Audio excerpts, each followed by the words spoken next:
Welcome, everyone. We are here with two icons of voice acting and live action acting in video games, anime, everything under the sun.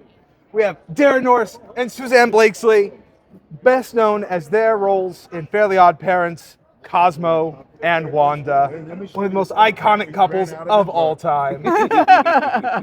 So thank you so much for taking some time. Our pleasure. About your both very wide and illustrious careers as voice actors, two of the most influential and important people in the childhoods of so many people, and a whole new generation with the new Fairly OddParents. Yes, the new show.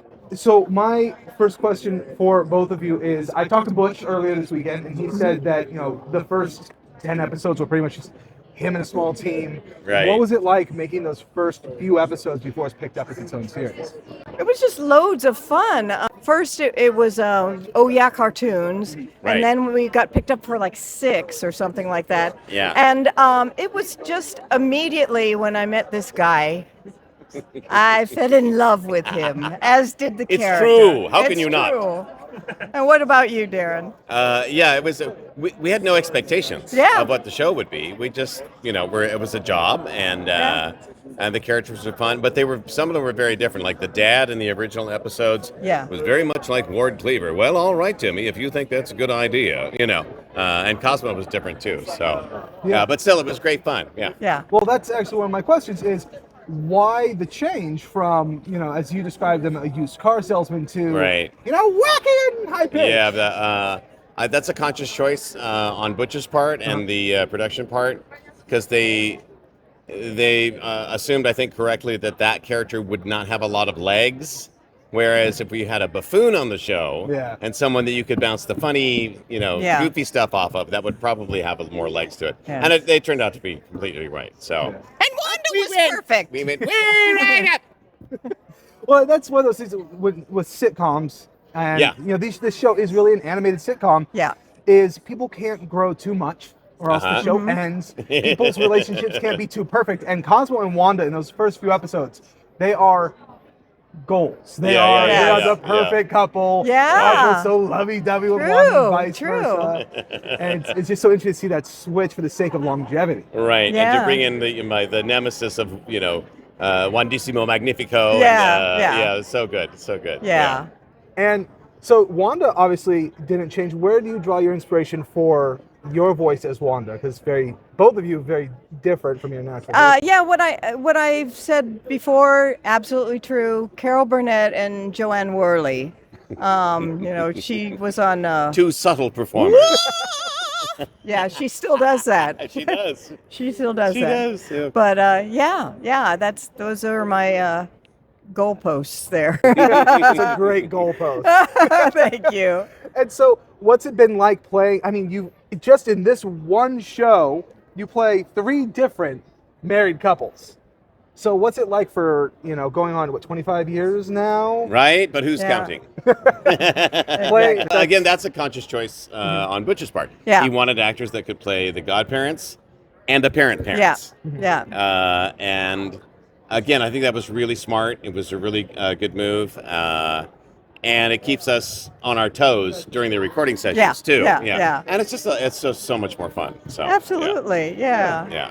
And it helps you get in the headspace of it. And they're very different. I mean, the mom and Wanda are very different, and Dad and Cosmo are very, very different. So and then anti-Cosmo and Wanda. Right, yes, exactly. Yeah. What was it like when they introduced the anti-fairies for you, getting to play the same characters in a sense, but so different? Obviously, British Cosmo and buffoon. Oh, so Wanda. much fun, and they decide. I mean, obviously, the opposite of Wanda is somebody's really dumb, and and she eats with her feet. And I eats with my feet.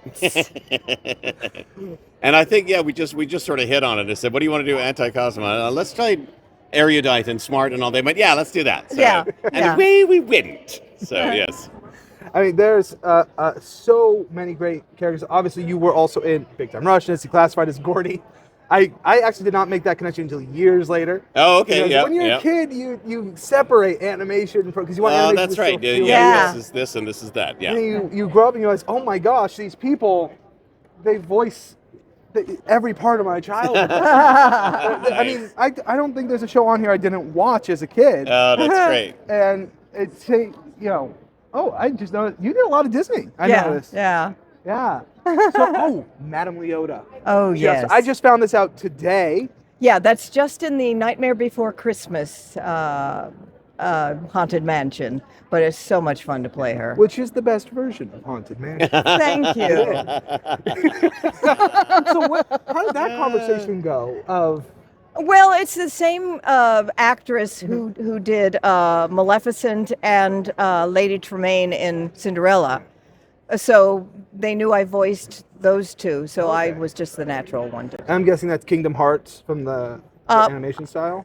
It looks like a video game. Well, that's Maleficent. That's a I'm sorry. Yes. It's been a long day. Oh, I get it. But yes. I did it in Kingdom Hearts as well. Right. Yeah. Well, that's amazing. So besides Cosmo and Wanda, which are easily the most recognizable, iconic roles, what have been your favorites? Hard. It's like saying your favorite child. You know, what has been your most beloved, enjoyed role to play in your careers? Well, I mean, it's kind of a non-answer. My most favorite thing to do is the variety. So I don't have a specific favorite role, but getting to do this, you're going to do Cosmo and Timmy's Dead and Jogging About Strangle and Anti-Cosmo and all these other things. Working with them, that's the best. Yeah. That's my favorite. You get to work with these incredibly talented, funny people over and over and over again. That's the best. You can't. Yeah. I can't top that answer. It's absolutely true. She has no favorite roles either, other than being with a microphone with me. And I'm very tired. Well, since you are very tired, I will thank you for your time. I want to be respectful of your time. Thank you so much for doing this. You two, I've been listening to your voices since I was a wee lad. Oh, and now my daughter is starting to watch those cartoons. Oh, yeah, look out. Whole new generation. Right. Thank you. So thank you so much for doing Our this. pleasure. My Our pleasure, Very much Jake. appreciate it. Have a Thanks. wonderful day.